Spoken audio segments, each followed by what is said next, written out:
from the station that brings you local news that matters and home of Super Bowl 49. This is KARK 4 News at 5 in high definition.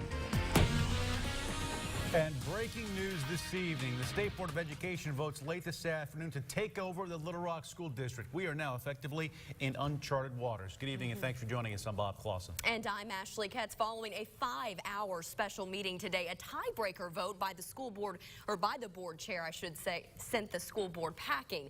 KARK4's Marcy Manley was there throughout that meeting today. And Marcy, most people who at least spoke publicly seemed to encourage some type of compromise. That's right, and a motion had been proposed for a type of partnership approach, but that stonewalled at a 4-4 vote. And another motion to immediately move out the school board and keep Superintendent Dexter Suggs on in an interim capacity ultimately won out. Motion carries 5-0. And with a roll call vote, the Little Rock School District came under state control because 6 schools had been found to be in academic distress. A proposition to partner with the school district opposed by board member Vicki Saviors, saying she feared more of the same from chronically failing schools, failure to go in a new direction, and then citing a need to make quote, bold changes in the interest of students. Newly elected school board member Jim Ross calling the vote today a tragedy. This is about people who could not win the democratic process, so they took dictatorial power today over the city of Little Rock schools. This will help no child. It has nothing to do with power or control. It has to do with what's best for kids. Superintendent Dexter Suggs not available for comment following the meeting, saying he would need to meet with the education commissioner before discussing what comes next. At this point, some finer details need to be worked out, and what this means exactly for the district is unclear. The education commissioner will replace the school board, and the motion included the creation of a citizen advisory council. So many questions at this point, you know, because this has effectively never been done before at Little Rock School District, and it's been through so much for the past several generations. I think a lot of folks are wondering now, day to day, what's going to happen? What will change, if anything, at this point? That was something that the state board wanted to make very clear, that the bells will ring tomorrow, students will be in their desks, teachers will be teaching, and that effectively education will continue in the Little Rock School District. This is an administrative change, they say. Some parents, though, in that public comment portion said, we know this school board, there's been newly elected members, we feel like it's going in a new direction. So I think that might be a question for them of how will they relate to administration now. It's going to be learn as we go type situation. Absolutely. All right, Marcy, thank you very much. And parents and their students, of course, reacting to tonight's decision. A lot of them unhappy with the vote to take over the school district by the state. KARK4's Leah Uko talked to someone who attended today's hearing. Leah, what they have to say? No doubt quite a bit. Yeah, Bob, parents, teachers, and students stormed out of the State Department of Education building once the state voted to take over the Little Rock School District. To say they were upset is an understatement. Their biggest worry is that the state will fire majority of the teachers at these underperforming schools. They also fear it will take away certain classes and sports programs. Some teachers say they believed in this new board, believed it could change the direction these schools were heading if the state would have given them more time. As for the future of their students' education, many teachers say they feel it will plummet because the state board won't have their best interest in mind. I think that this will not erase the status quo. I think we'll just go through further years of the same thing, of bringing in things that haven't worked before and wasting time and spinning our wheels. We could have did better. We should have did better. And now we just gotta go. Now we just gotta make it through this, and maybe in the future, hopefully, we can reverse this. Now, I spoke with State Board member Vicki Saviors after the decision. She says mass layoffs and class cancellation should not happen. The only change parents should expect a different direction of how teachers will lead classrooms. Now, Savers says the board will work closely with Little Rock School District Superintendent soon to see what areas to start fixing. Some of the students we talked to say as upset they are about the state takeover, they're not going to leave the district, just do their part, which is attend classes and study no matter who their board members are. Back to you. Earlier, thank you very much. You know, as we mentioned earlier, a lot of questions about what's exactly going to happen here. And you think back, because the state took over the Pulaski County Special School but District, for other so you reasons. think that there's a roadmap for this, but there really isn't, because that takeover was fiscally based. This is academically distressed based. So, you know, we talked about this at the top of the show. We are on uncharted waters, so we've got to see where we go from here.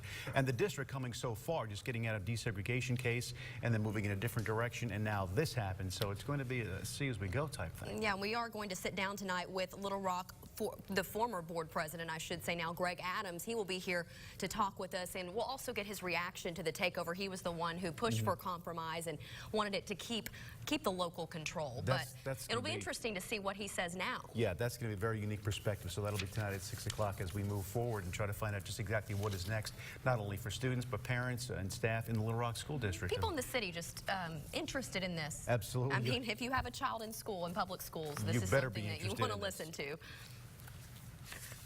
The phone was ringing off the hook yesterday. People calling up, I didn't even know who they were, just, hey, what happened to Big Star? People in a small town looking for answers tonight after finding DEA agents and other police agencies at their local food and drug store. People in Perryville say it happened at the Perry County Big Star Food and Drug on just off Houston Avenue. KARK4 Suzanne Bruner spent the day there to try and get some answers on a possible drug raid. Suzanne? Well, Ashley, right now, law enforcement agencies are not confirming the drug raid and are remaining tight-lipped about what went down inside the Perry County Big Star Food and Drug Store. However, the heavy police presence at the store is all people in Perryville are talking about. The morning rush slowed down shortly after 8 Tuesday morning for Sonic workers in Perryville. We noticed that there were two cop cars parked directly in front of Big Star facing each other, and in the middle, in front of the opening of the store, was just a ton of cops. Carrie Duke was working the Sonic drive-through window when she noticed officers and federal agents across the street. You think DEA, drugs, and, you know, there's a pharmacy right across the street. Didn't have any clue. We hadn't heard anything. Carrie and several others we talked to say they saw about 20 officers and DEA agents out front Big Star Food and Drug for at least an hour. Word around town spread quickly about a possible drug raid. The phone was ringing off the hook yesterday. People calling up, I didn't even know who they were, just, hey, what happened to Big Star? The store and its pharmacy remain open. A manager didn't have anything to say to our cameras. She would neither confirm nor deny if authorities were at the store, but said they were open all day. Shoppers returning the next day shocked to hear about the police presence at their grocery store. I'm really surprised because our local officers and stuff, they're really good about keeping an eye on that kind of thing. It's kind of sad to see something like this happen right now, but hopefully they can rebound from it. Now, I did make several phone calls and talk to some folks over at the DEA and the U.S. Attorney's Office, but both agencies are not releasing any information at this time. This is a story that we will continue to follow and keep you updated on. Back to you. In a KARK4 News update tonight, surveillance video of an armed robbery in North Little Rock is released. We want to warn you first, though, the video is graphic. In the video you see here, you can see the two men who police say robbed the Main Street Shell station. You see them there pointing the gun, eventually shooting the clerk there. Now, he was taken to the hospital after police arrived and was later released. He's going to be okay, but those robbers, they are still on the loose tonight. If you have any information on these two suspects here, call Little Rock Police. An emotional day, to say the least, the state capitol as an effort to separate the recognition of Dr. Martin Luther King and Robert E. Lee fails in committee. KARK4's David Goen says those against the bill say Arkansas has come far enough in race relations to where splitting Lee and MLK isn't necessary. I oppose this bill very strongly because I think that we are just taking everything away from our heritage. A packed room, some carrying signs in support of Robert E. Lee, speaking out against the bill to end the dual recognition of the former Confederate general with civil rights leader Dr. Martin Luther King Jr. This is an outrage on the Southern people, all races. It is a matter of our culture being disrespected, diminished, and pushed aside for political reasons. Sponsor Nate Bell proposed creating a Southern Heritage Day later in the year as a compromise. How is it insulting to General Lee or to Southern Heritage to create a separate day of observance that takes the racial division out of the equation? Well, it's not a bad thing. I just prefer the holidays to be left the same and include both of them. For what reason? They're both great Americans. Only Arkansas, Mississippi, and Alabama recognized both Lee and King on the same day.